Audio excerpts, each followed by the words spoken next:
It's raining outside. Rain has started early morning. It still continues to rain.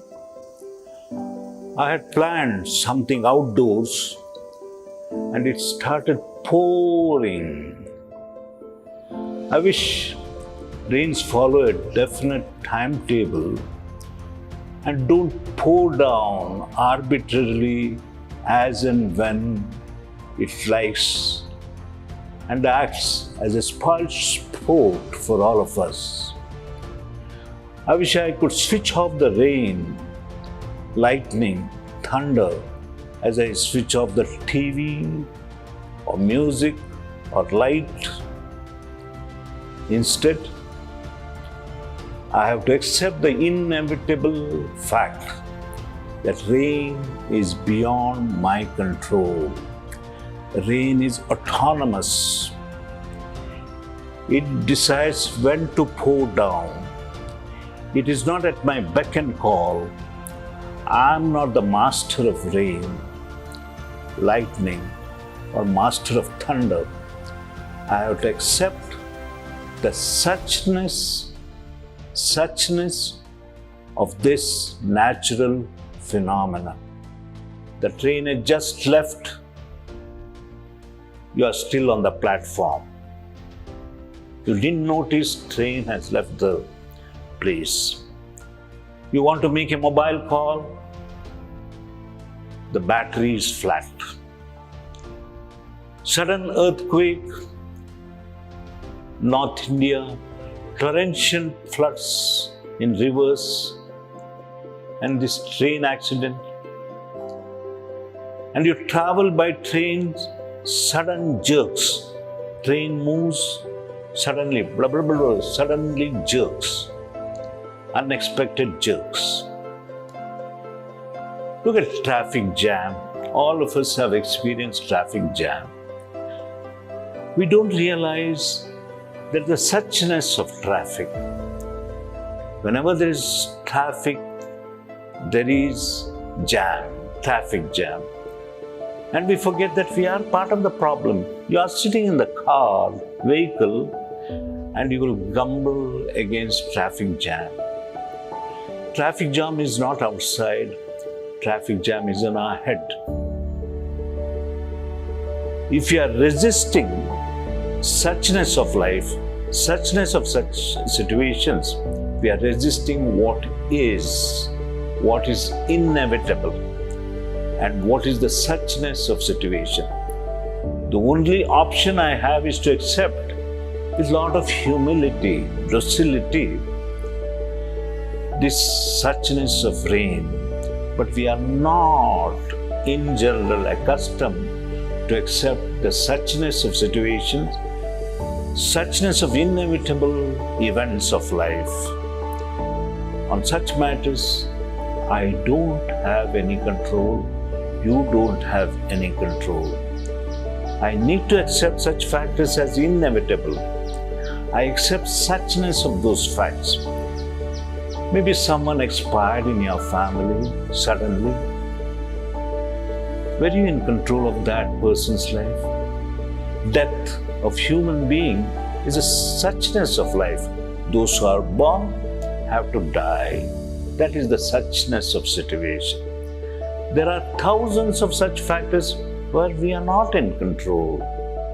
We just have to accept with docility as we accept death. Spirituality is the basic attitude towards life as a whole.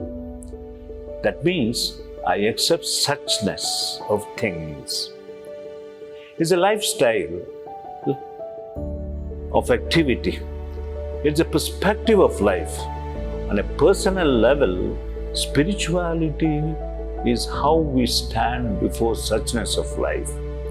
There's a beautiful word in Buddhism, Tadgata. Tadgata is pure suchness of things.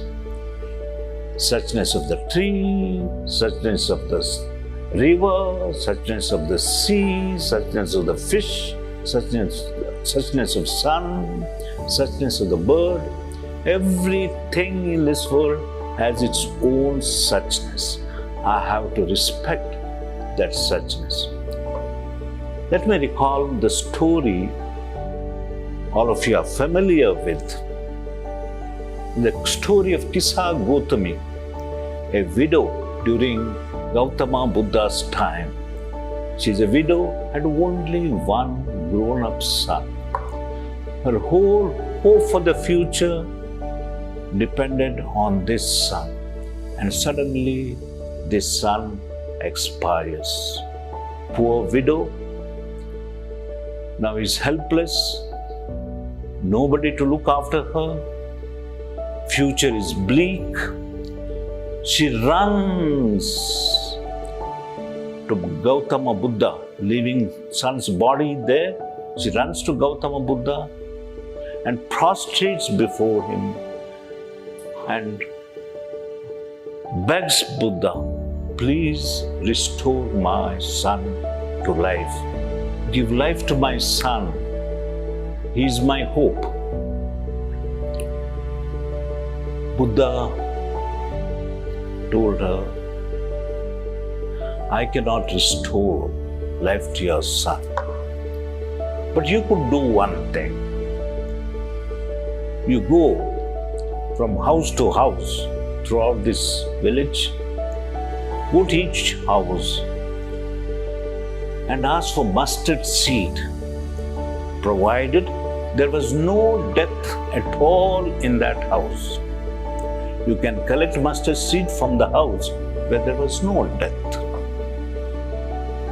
Kisa Gautami, with a flicker of hope that she can collect some mustard seed, goes to the house of Mr. Varun and tells him, please give me some mustard. Varun is ready to give mustard seed. But then Kisa Gautami asks him, has anybody dead in this house, in your house, anytime? He says, of course, many have died. She gives back the mustard seed to him. Then she goes to Sharan's house. Same process. Asks for mustard seed. Then she asks, did anybody die? Yes. I don't need your mustard seed. Take it back.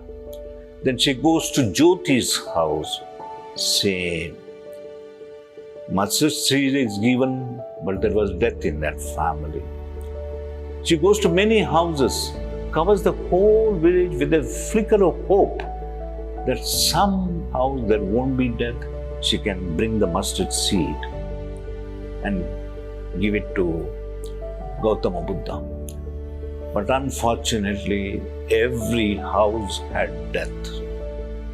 Death was inevitable. The disruption of life, the death, was there in every family. In the evening, she comes back to Buddha. Her palms are empty. No mustard seed in that, on those palms. But something else was in those palms. The wisdom she learned that death is inevitable, is nothing special, that his son died because everybody will die. Buddha taught her to accept this inevitable disruption of life which cannot be changed. Many times when I hear this story, I fantasize something more. Buddha was helpless to restore son's life. She was helpless. But Buddha sat with her. Both of them sat, and both of them shed tears, wept, sobbed because of the death. We as human beings, when we accept suchness of life, which is symbolized in death, we are helpless. The only thing we can do is shed tears at the inevitability of ending life. So many incidents are there when we experience suchness of life. What do? I said, there is rain, I cannot go out. You could do what I could do, is go out Stretch your palms, collect that rain, touch those droplets in your hand, play with that texture of those drops. Take that water, rainwater, sprinkle some water on your face. Accept the suchness of life, suchness of rain. Relish moments when you are caught in a traffic jam. You're not caught in a traffic jam. You're part of that traffic jam. Sit and relish those moments at the traffic lights. We need to get connected to this wonder of life which is not under our control. We should feel elevated, awe-stricken, amazed by the profundity of life where we are not in control. Nature does not consult us when it sets its agenda. We do not have any choice but to accept wholeheartedly the agenda set by nature. When we learn to accept the humility of suchness of life, we embrace peacefulness, serenity in our life. How many times during the day you are troubled? Yesterday, today?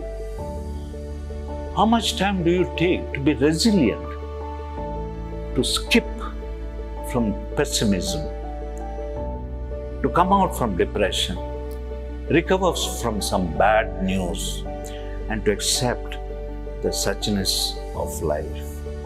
That is peace. That is tranquility. To accept suchness of life as it is, without making a fuss. Thank you. Meet you next Saturday.